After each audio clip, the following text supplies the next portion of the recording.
Welcome to The Explainer. Most of us are running our relationships on software that's, well, decades out of date. It's full of bugs and all these weird assumptions we picked up somewhere. So today, we're going to do a full system diagnostic and install a major upgrade to our emotional operating system. This quote just nails it, doesn't it? It uses this classic dilemma about two hedgehogs in the cold. They're trying to get close for warmth, but the closer they get, the more they prick each other with their spines. And that's the fundamental conflict we all face, right? Our deep need for intimacy versus our fear of the pain that can come with it. So, we all navigate our emotional lives using a kind of map, one that was probably just handed down to us. But what if that map is based on fairy tales? What if it's leading us into the same old traps over and over again? It's time we really looked at the outdated myths that are programming our connections. Okay, so on the left, you've got the romantic myth we're all sold. You know the one. Love conquers all, your partner is your other half, and if you break up, it's a total failure. But the ethical reality, the stuff that actually works, is completely different. It needs both love and functionality. A relationship can't just run on feelings. There has to be real-world compatibility. And it's not about two halves becoming one. It's about two whole individuals choosing to build something together. And these are the common bugs that just corrupt our programming. I mean, think about it. Have you ever been told you have to get over grief on some kind of schedule? Or that feeling angry is always toxic? How about the idea that you have to achieve like perfect self-love before you're even worthy of a connection? Or that no is a slam door, not a conversation starter? Yeah, these aren't just bad advice. They're lines of faulty code that cause our relationships to crash in really predictable, painful ways. So how do we fix this whole mess? We can't just patch the bugs one at a time. Nope, we need a complete system reboot. We need a brand new framework, one that's built not on a bunch of rigid external rules, but on a few core internal principles that can act like a reliable compass. And this is the absolute core of the upgrade. We're shifting away from blindly following a script that, let's be honest, we never even agreed to. Instead, we're learning how to navigate from a place of conscious awareness. This isn't about memorizing new lines. It's about developing an entirely new way of being. Okay. The first principle of this new OS is agency. Think of yourself as the consciousness driving a very complex vehicle. You are not your thoughts, you are not your feelings, you're the one experiencing them. And that means you always have the power to choose your next action. You're the driver, not just a passenger along for the ride. All right, so from agency, we move to effective responsibility. Now, people often mix this up with "you're not allowed to hurt my feelings," but it's way more nuanced. Let's say I accidentally step on your foot. The pain you feel, that's your responsibility to manage. But my action caused it, and I'm responsible for that impact. I can apologize, I can be more careful. It's all about that distinction.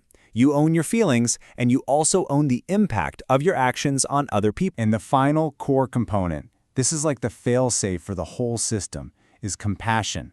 This is the principle that stops us from turning these other tools into weapons. It's about assuming good faith, believing that people aren't trying to hurt you on purpose. You know, my partner forgot our date not because I'm unimportant, but because he just has a terrible memory. This compassion isn't about denial. It's about seeing the whole, flawed human person in front of you. Okay, with our new operating system installed, let's explore its first killer app. This is where we learn to move away from those rigid, fear-based rules and into flexible, connection-based agreements. And let me tell you, this shift can build a completely different kind of relationship. Here's the fundamental difference, and it's a big one. Rules are designed to control behavior, usually to prevent something you're scared of, like saying you can't talk to your ex.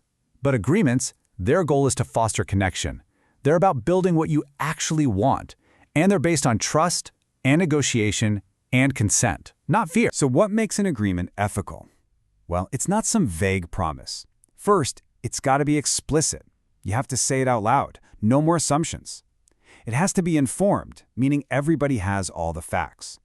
It must be specific. Saying yes to dinner doesn't mean you said yes to anything else. And crucially, it has to be reversible. Consent given today can be taken back tomorrow. You can always change your mind. And that leads us to a really crucial question we have to ask ourselves about how we communicate.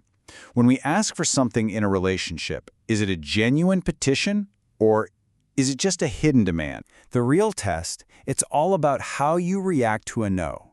If you can hear no and respond with, "Okay, I hear that. Can you help me understand? Let's figure something else out."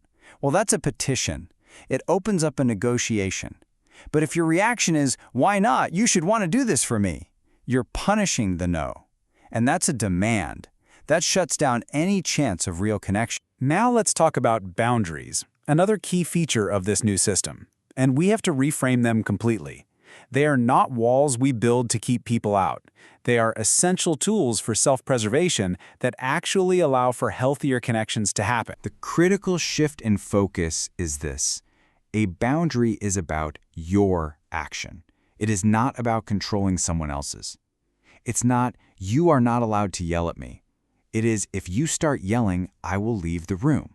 You see the difference? The power and the action are with you. You are taking care of yourself. We can kind of think about boundaries in three ways. You've got porous boundaries, which are like a door with no lock. You just let everything in, and you end up putting everyone else's comfort before your own safety. Then there are rigid boundaries, which are like a solid brick wall. Nothing gets in or out. You're safe from risk, sure, but you're also isolated from connection. The goal is a firm and loving boundary, a door that you control. You decide when to open it, when to close it, and who gets a key. For our final upgrade, let's look at how we interpret our most difficult emotions.